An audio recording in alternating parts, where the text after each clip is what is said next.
All right, let's cut across to the latest news break that is coming in. A short while ago, President Trump had said that Iran wants to negotiate, speak, but it's too late. Iran's big response after Trump's too late claim. Says ready for talks, but with dignity. Earlier, Trump had said it was too late for talks with Iran. Iran's air defense navy leadership is gone. But the latest right now that is coming in is, of course, Iran, which has said that they are ready for talks, but there needs to be dignity involved. Now, what really entails dignity when full-blown military operations are on, when the supreme leader has already been assassinated along with 40 commanders, the top position where Iran is concerned. We're going to try and get in a word from our reporters, but that's the latest news break that is coming in. All right, the latest right now, President Trump says Iran wants to talk, but it's too late. Iran says open to talk, but with dignity. We'll keep a keen eye on all developments. But all that is raging on in West Asia has implications where domestic politics back home is concerned. The principal opposition party, the Congress, has taken on the Modi government for silence on Khamenei's killing, warning it risks eroding the nation's global credibility.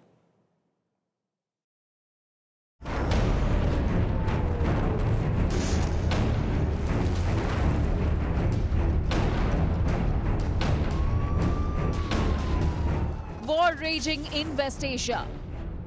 After killing of Iranian Supreme Leader Ayatollah Ali Khamenei, India is witnessing a massive political war. Congress Parliamentary Party Chairperson Sonia Gandhi lashed out at the Modi government, calling its silence on Khamenei's assassination not neutral but abdication. She warned that India's silence is tacit endorsement of the killing. Writing in a national daily and seeking a full debate in Parliament, Sonia Gandhi slammed the government for ignoring the US-Israel onslaught and pointed out the assassination occurred without a declaration of war, calling it a violation of international law. She accused Prime Minister Modi of limiting his response to mere words about dialogue, urging clarity, courage and moral leadership. Leader of opposition in Lok Sabha, Rahul Gandhi, echoed his mother and urged Prime Minister Modi to speak up, warning that inaction now could erode India's credibility on the world stage. BJP hit back sharply, calling Sonia's claims misleading, stating that India has not been silent. They said that restraint protects millions of Indians in the Gulf and safeguards national interests. On Monday, Prime Minister Modi had called the widening conflict a matter of grave concern, stressing that India backs dialogue and diplomacy. Paschim Asia की वर्तमान स्थिति हमारे लिए गहरी चिंता का विषय है। भारत डायलॉग और डिप्लोमेसी के माध्यम से सभी विवादों का समाधान का समर्थन करता है। Iran's Supreme Leader Khamenei was killed in a massive strike carried out by Israel and United States early Saturday. Back home, the debate rages: diplomacy or silence. Is India protecting its national interests at the cost of its credibility? Bureau Report, India Today.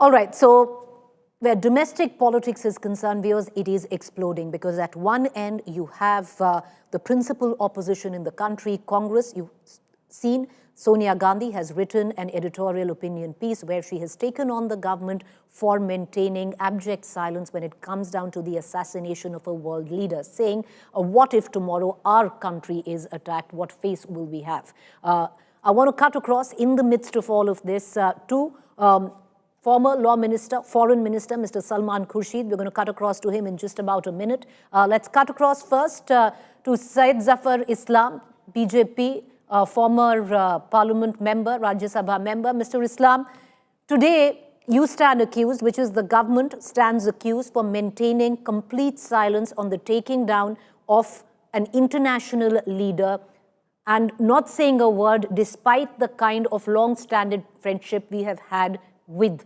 Iran.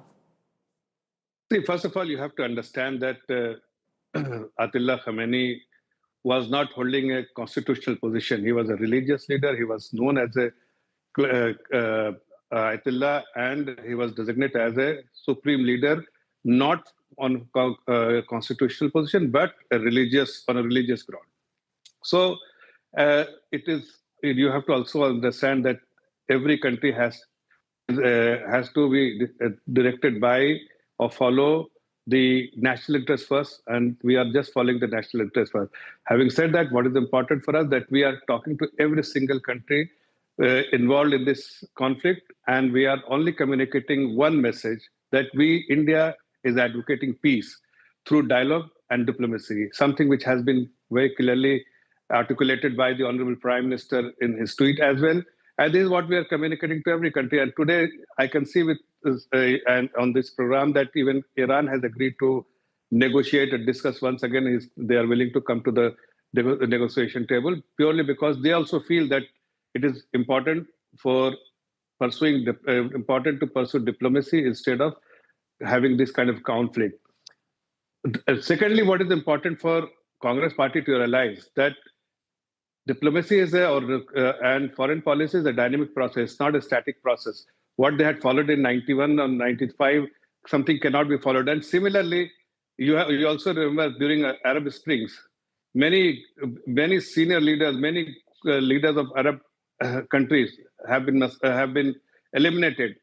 That time, neither during Gaddafi nor even Saddam Hussein's time, any apologies or any condemnation or any tweet or message has been condemnation has been sent by the government of India at that point in time. So they have absolutely no leg to stand when it comes to diplomacy because we are following what is important for us and we are following the nation first policy, and something which is important for us, we are doing that. As far as a country is concerned, we have the Honorable Prime Minister has spoken to every single country, but there is no leader in Iran, so he has not spoken. But the foreign ministers have spoken to both Israel and Iran and pursued the same thing, and they conveyed the message of the Prime Minister that we want diplomacy and dialogue should be prioritized instead of this kind of a conflict. Syed Zafar Islam, in the year 1989, the constitution of Iran was amended to recognize Ayatollah Ali Khamenei as the supreme leader. So in that context, the constitution was revised. Number two, we have always interacted with Ayatollah Khamenei and there are visuals of that as well, with the Prime Minister meeting him as well. So it's not that we haven't recognized Iran under his leadership. We've respected that. The question that today is being raised, that there is something called international law and international justice. What really has happened in Iran flies against international law. It has been recognized by certain countries very vocally so, while Iran has been our friend. Why are we deterring from criticizing a world leader being assassinated today, despite negotiations being on? Priti, let me ask you one thing very candidly. You know that there are 57 countries part of Organization of Islamic Countries. None of them have actually condemned. Why? They are Islamic countries. This is Muslim Brotherhood. They have not condemned purely because of the current dynamics and But we are not one of them. But Zafar Islam, so why are we connecting the silence of certain Gulf countries to our relationship with Iran? We've had a very friendly relationship with Iran. We call Iran our friend. If that has changed, then that needs to be explicit. Priti, we continue to call them as our friend. There is absolutely no disconnect as far as the friendship goes with Iran. We are friend. We continue to be a friend, and that is why the foreign minister of our country had spoken to the foreign ministry of Iran, because we enjoy that kind of a relationship. But you also have to understand that one can play a limited role, and the role which has been primarily, which is important for every country, is something which is peace, and that is something which the Honorable Prime Minister is advocating, and that is what the message which has been conveyed through Foreign Minister to the Foreign Minister of Iran, that we want dialogue. But Mr. Islam, why cannot the message of peace be delivered at the same time of criticizing an international leader's assassination? Didn't he criticize in the first tweet when the Honorable Prime Minister sent first tweet? And he did mention, and the message of the government was very clear. Where did he criticize, sir? No, the message of the government was very clear. The first message, which went from our government, very, very clearly that we recognize the sovereignty of every country, and that's something which needs to be respected. Something which is, this is what you are talking about, and this is what the message which has been given by the government of India. So where is the question of not acknowledging the fact that every country sovereignty is important and something which needs to be respected, something which we have already stated.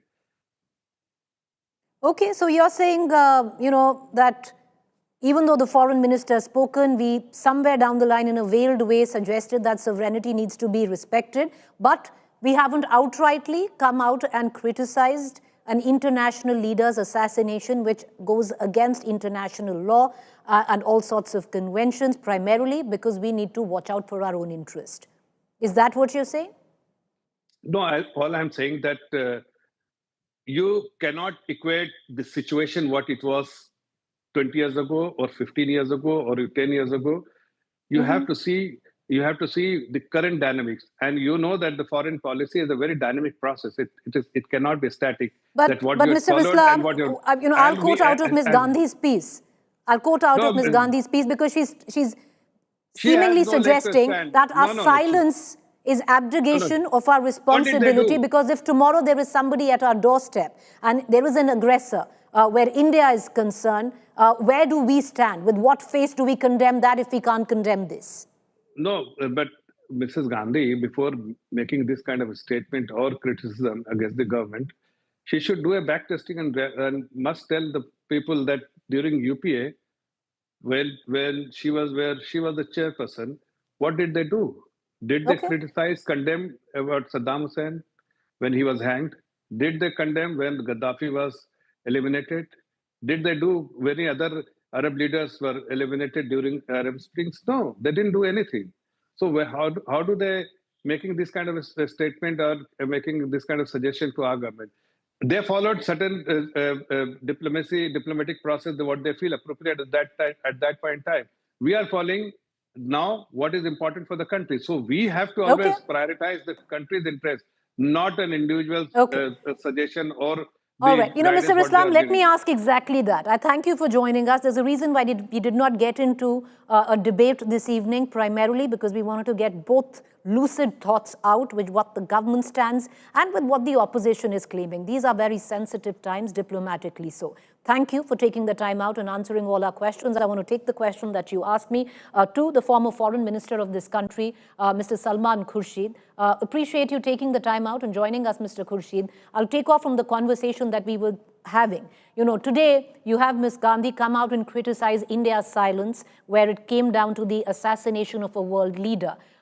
Having said that, what BJP and the government says is that during the UPA era, where you were, the law minister, the foreign minister, when Colonel Gaddafi was killed, for example, we didn't criticize it. We took a very similar stand of what India has taken where Iran is concerned.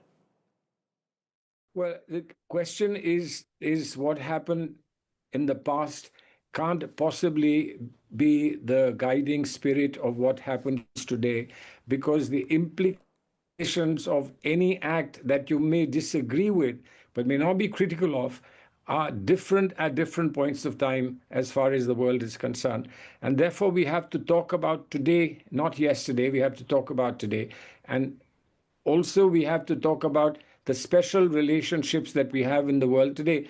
And certainly, we have a relationship with Israel, and we should preserve it. We have a relationship with the United States of America. It's on turbulent waters, but we should preserve it. We have a relationship with Russia. We should preserve it. We have a relationship with Europe. We must preserve it. But we also have a relationship with Iran, and we need to preserve it.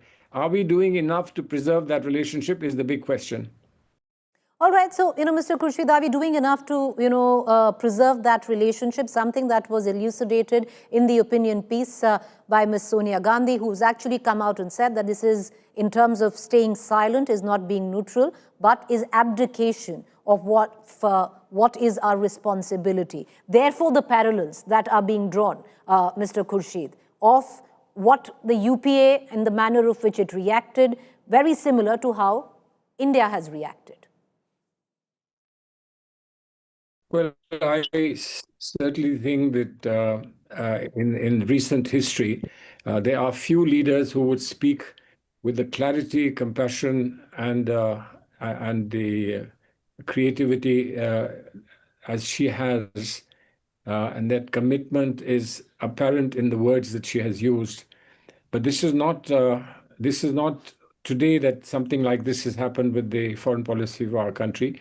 This has been going on for some time. When you make foreign policy into a transactional business, when you lose sense of propriety, you lose sense of values, morality, and consistency and a pattern in your foreign policy, inevitably you run into roadblocks. And this is a very, very, very severe roadblock that we will regret in times to come. Mr. Khurshid, these are also very different times where geopolitics is concerned. India needs to walk a very tightrope diplomatically. On one level, India has not openly condemned the assassination of Iran's supreme leader, but our external affairs minister has spoken with Iran as well, because we have friends on both sides. You have Iran, who is your friend, but you also have an ally in Israel and your friend America.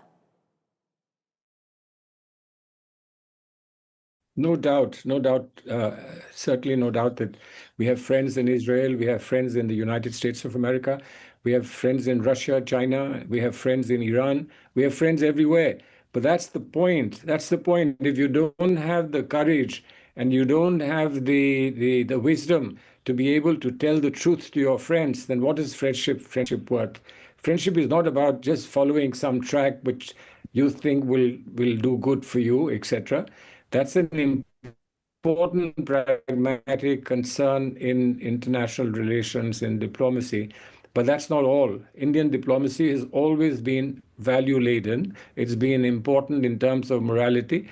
And I think that that's gone completely.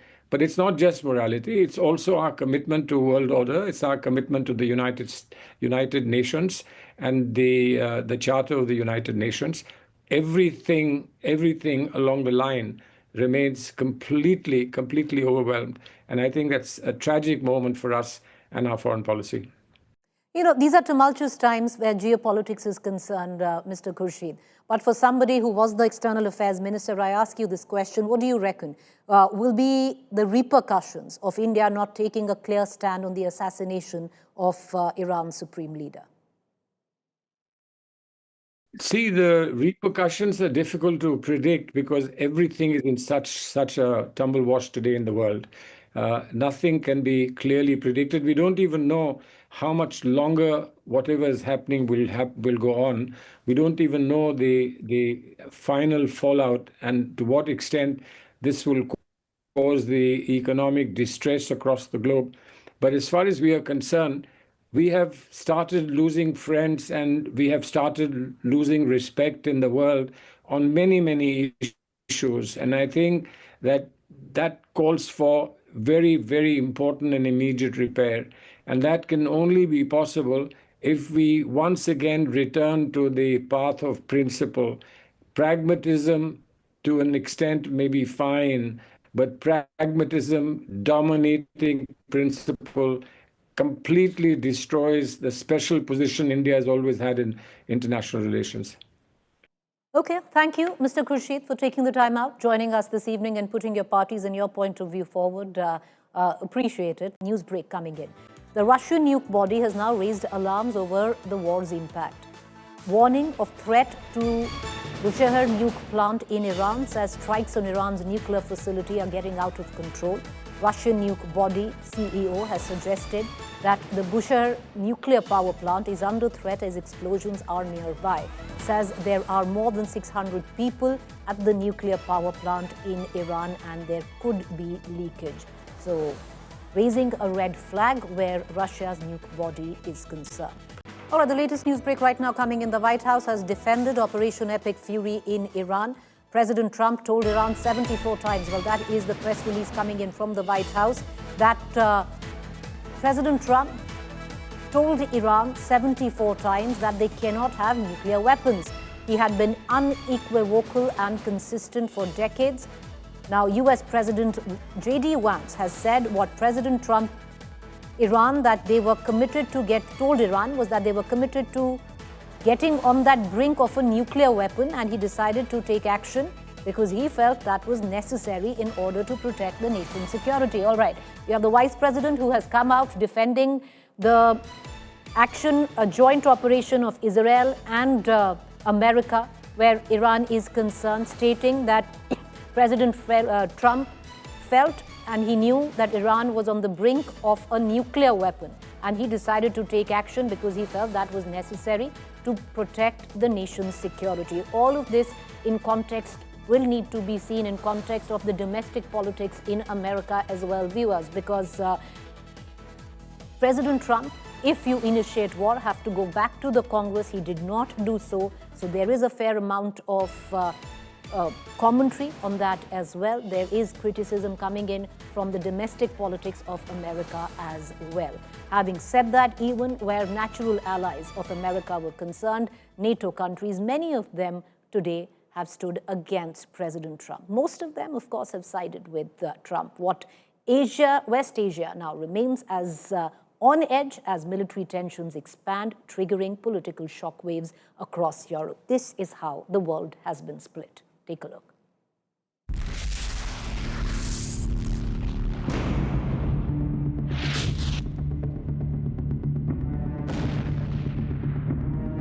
The war on Iran is reverberating far beyond the battlefield. US airstrikes are exposing widening fault lines inside NATO, highlighting sharp differences over how far the military alliance should go in confronting Tehran. As Washington adopts a hard military posture, several European capitals are urging restraint, raising fresh questions about transatlantic unity.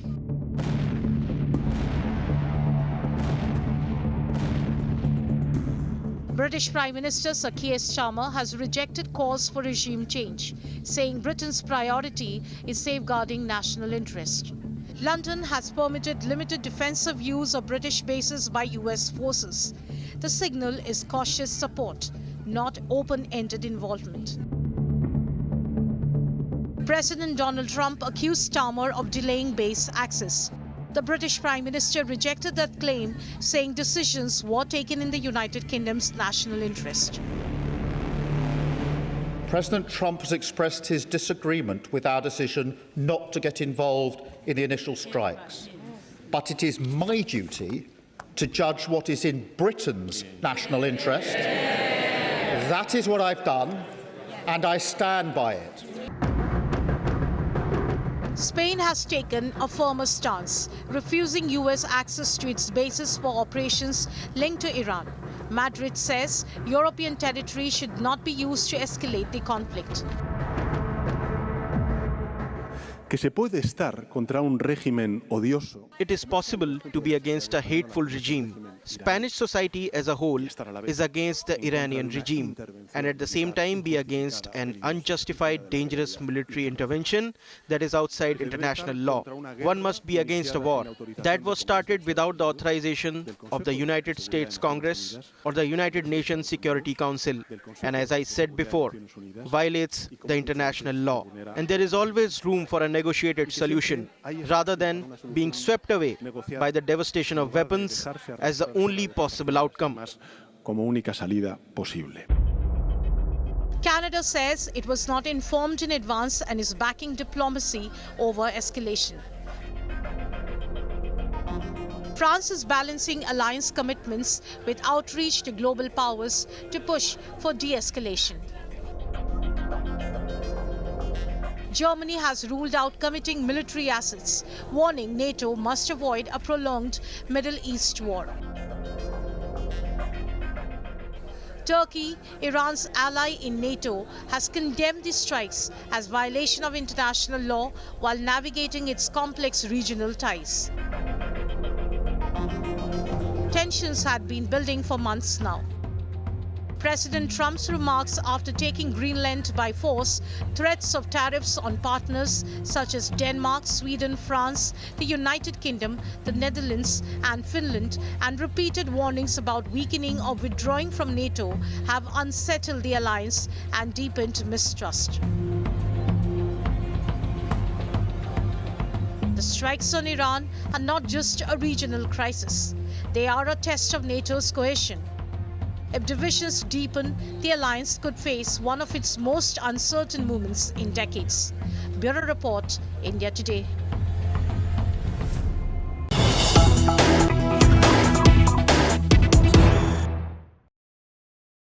All right, the latest coming in, there's been a fresh wave of Israeli strikes on Iran. Reports suggest the area close to Iran's assembly of experts tasked to choose a leader in Tehran was hit.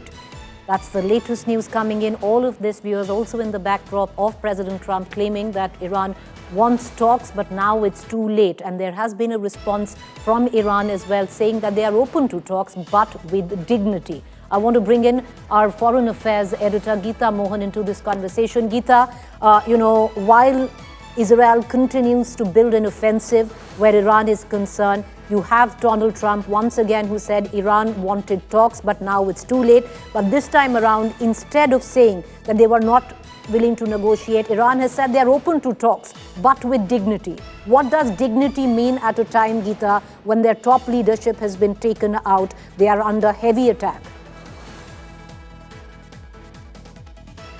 Okay, I'm going to try and connect to my colleague Geeta Mohan in just about a short while, but that's the latest news break that is coming in. Israel mounting a fresh line of offensive where Iran is concerned, and the area that they have chosen is where the Council of Ministers are congregating, the assembly point of that council that has been put together and chosen to pick a new leader. All of this morning as well, you had Israel building a strong offensive against Iran. Iran is being bombed constantly there. Possibly the reason why Iran has said that Iran is willing to speak, but with dignity. Having said that, where does dignity lie and what does dignity actually mean in circumstances such as this? Because they have lost their supreme leader. He's been assassinated despite of talks that were going on. The kind of pummeling that Iran has seen in the last couple of hours has been unprecedented. We're going to continue to get our viewers more, but let's cut across right now to our guest. Joining me, Professor David K. Johnston, Pulitzer-winning journalist and also the author of The Making of Trump. He's with us this evening. Appreciate, sir. Thank you, Professor, for taking the time out and joining us. What do you make of the most recent developments, especially in terms of how we've seen Iran's retaliation? President Trump has now gone on record the third time to say that Iran wants talks, but it's too late.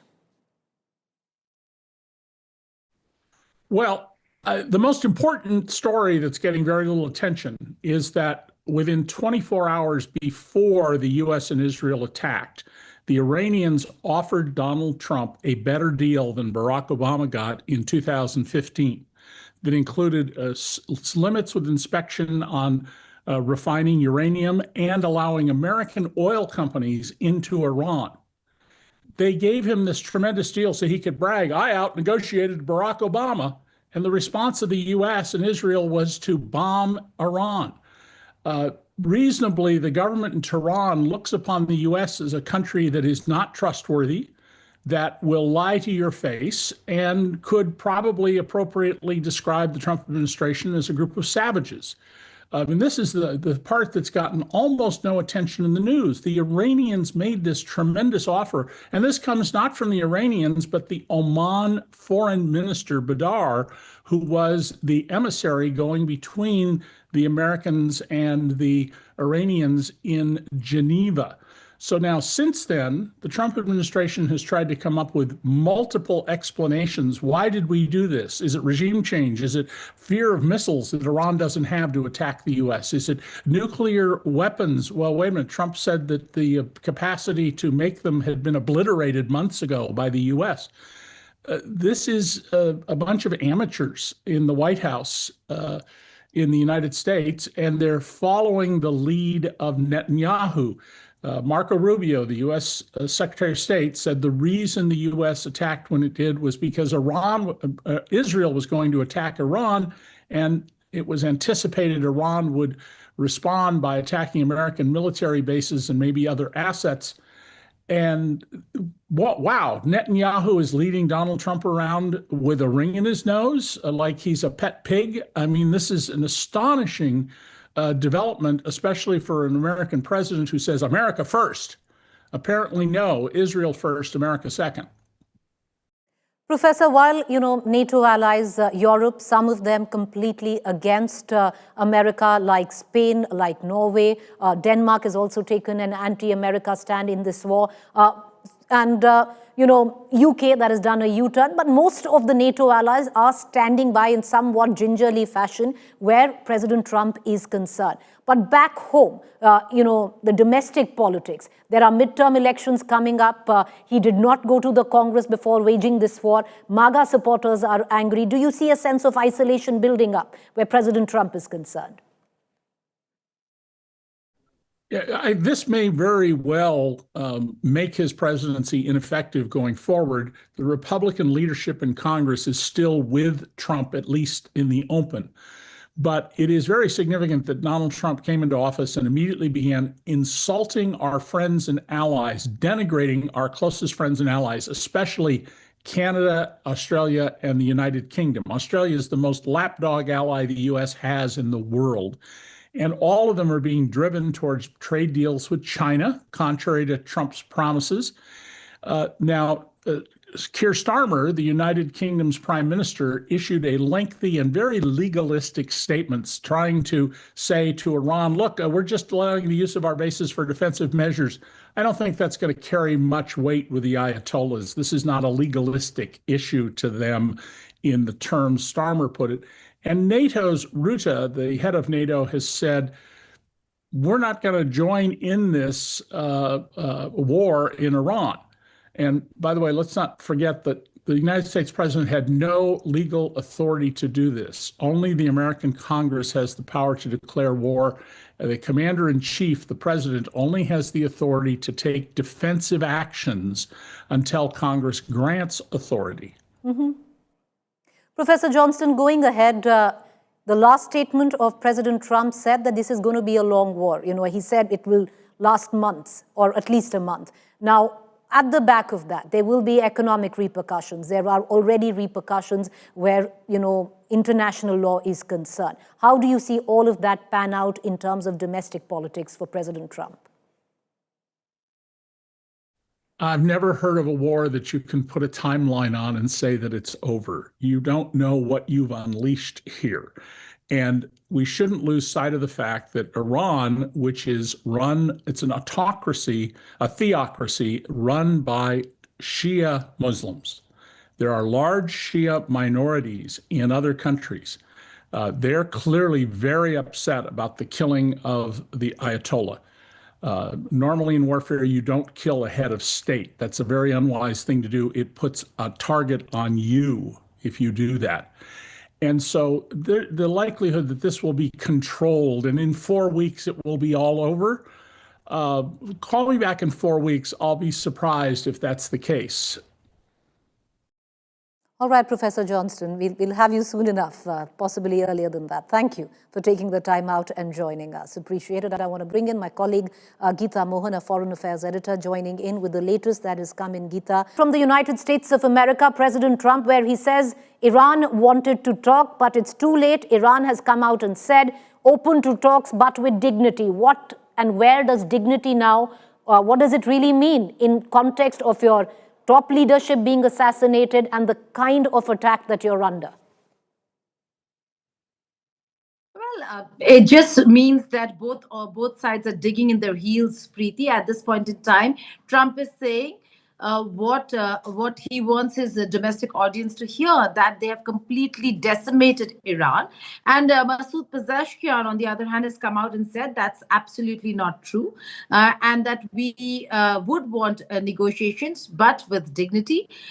Certainly not at the stage with this kind of an attitude that Trump and Israel and America are coming with. So expect intensification in the coming hours, and we'll have to see who cracks, because this now is about intensification of the conflict between Israel, America, and Iran.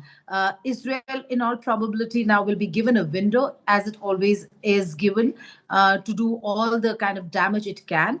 And we'll have to see how Iran retaliates or Iran carries out its continued precision strikes against American and Western installations, which now go beyond just bases. They're also looking at refineries. But all this, again, has to do with how and what the economic cost of it is going to be on the immediate. Look at the oil prices, Preeti. Look at the crude Brent prices. Look at supply chains absolutely disrupted right now and flights completely disrupted. So the economic cost of this is going to be huge, and there is going to be mounting international pressure. We're looking at conversations that are taking place between Arab leaders, India, Arab leaders, the West, Arab leaders, Russia, China. But the most important piece over here are now pieces over here are now China and Russia. The conversation between Chinese foreign minister and his Iranian counterpart, Araghchi, is very, very important. What is China going to do? Even if not militarily, the fact that they're now voicing their concerns with regards to what's happening on the ground is significant. All right, Geeta, thank you there for joining us with that quick update. Joining me right now is Ms. Natalie Tochi. She's the former EU foreign policy advisor, continues to watch foreign policy very, very closely where Europe is concerned. And today, the way we've seen NATO allies, a lot of European nations come out with their reactions. How do you read those developments, Ms. Tochi, especially the reactions coming in from NATO allies like Spain, United Kingdom, Norway and Denmark and Spain have taken a stand against the United States of America, the others gingerly supporting America? Well, I would say that the mainstream European reaction revolving around France, Germany, the UK, has basically been one of almost, I'm not quite sure how to define it, almost dystopic.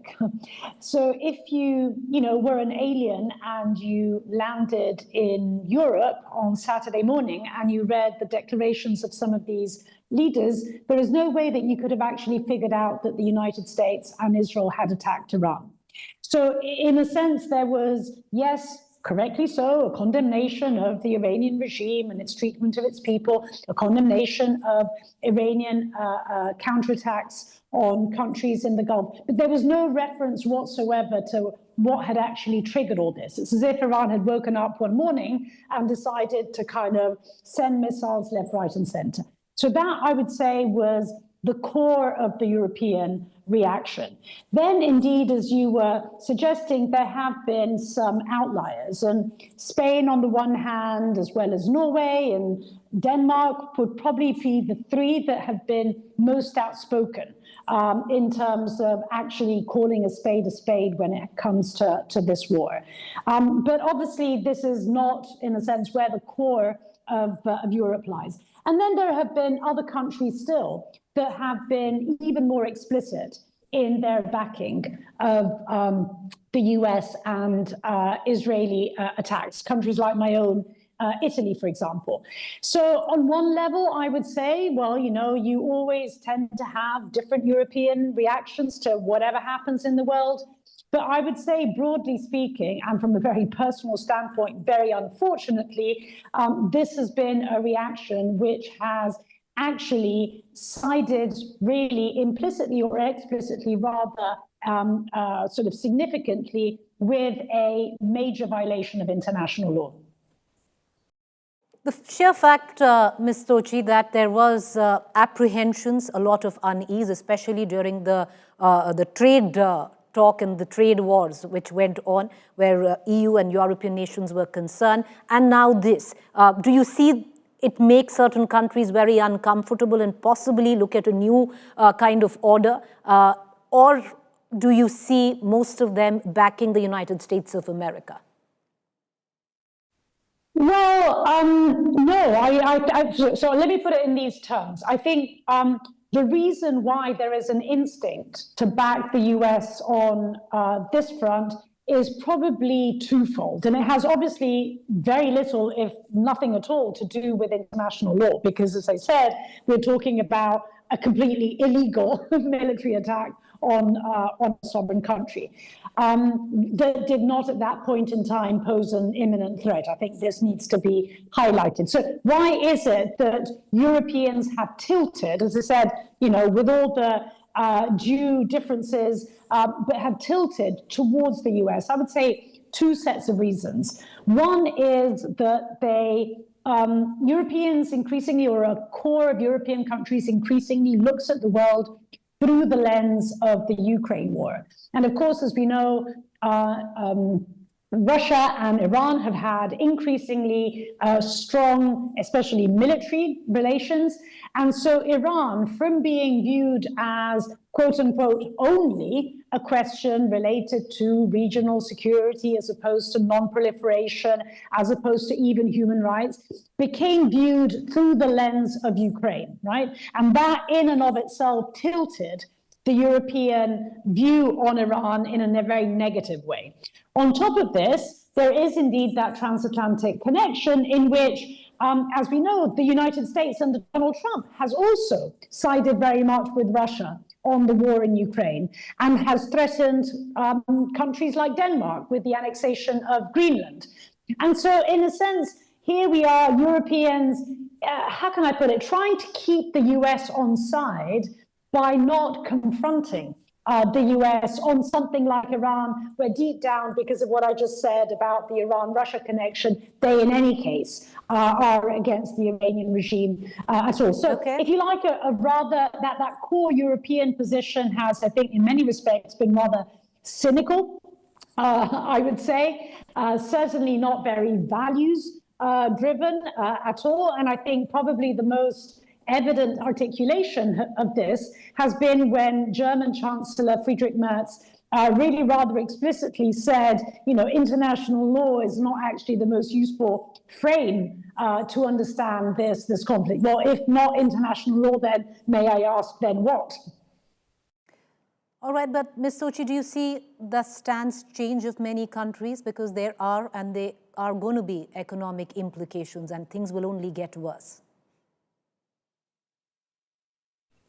Yeah, I think that may well be the case, although it probably, I think as the consequences of the war worsen, you may paradoxically first see an even stronger support for the US and Israel, and only later that may turn into something quite different.